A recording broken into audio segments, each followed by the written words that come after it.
Good evening, everyone. Have you ever heard of Challenger Deep? No. Yes. Okay, for those who never heard of Challenger Deep, later I will introduce what it is and an interesting project which is done there. This is the outline.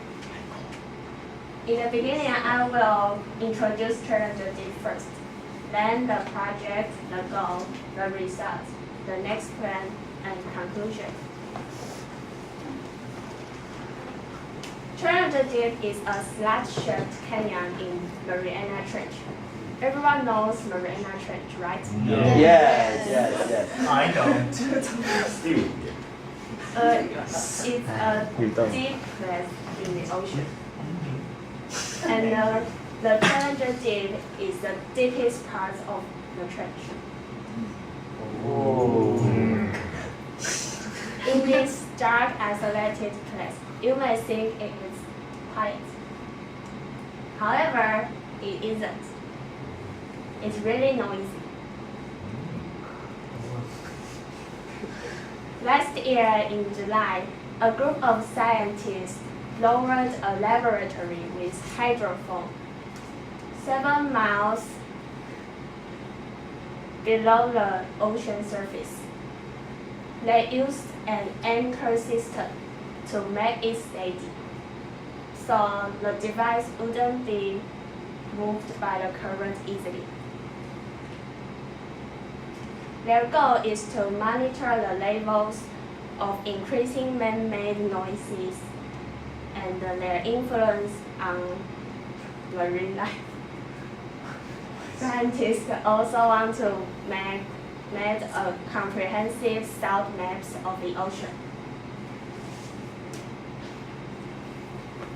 After 4 months, in November, they sent an acoustic signal to the device. It triggered the release system of the device, and it would slowly rise to the surface.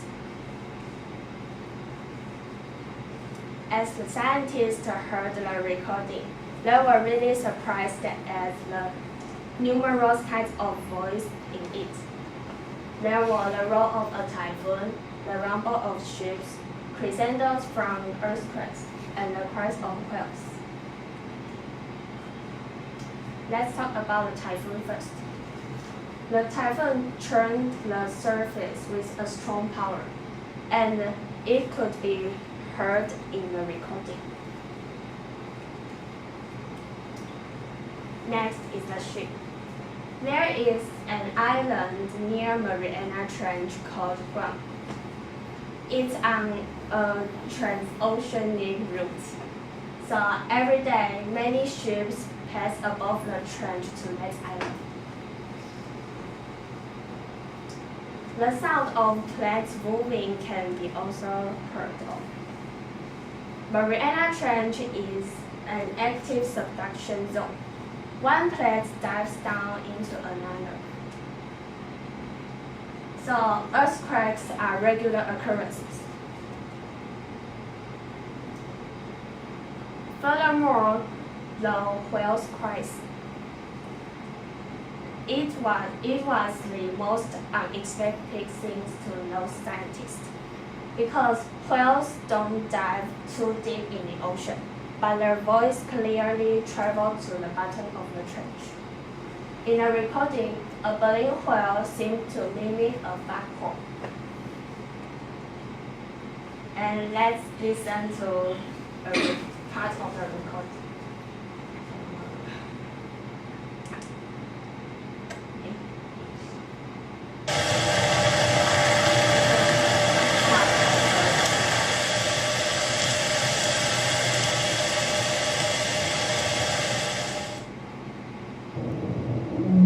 It's the whales.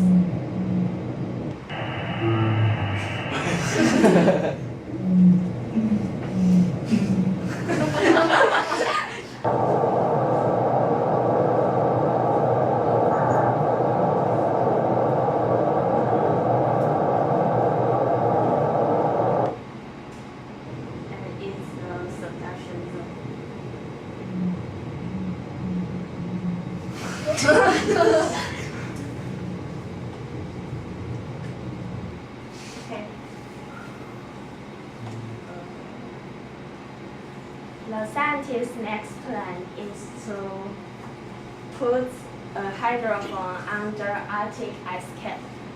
They want to make sure the sound levels there before much ice melts. If much ice melts, more ships come to that area, and they can get the correct information. And they hope in 2017 they can come back to Challenger Deep and put a hydrophone with a camera in the deep. Conclusion. In such a deep and remote corner of the place, man-made noise can still travel to it. It probably brings harm to the environment, so humans should think how to solve it to prevent the worst problem. Thank you.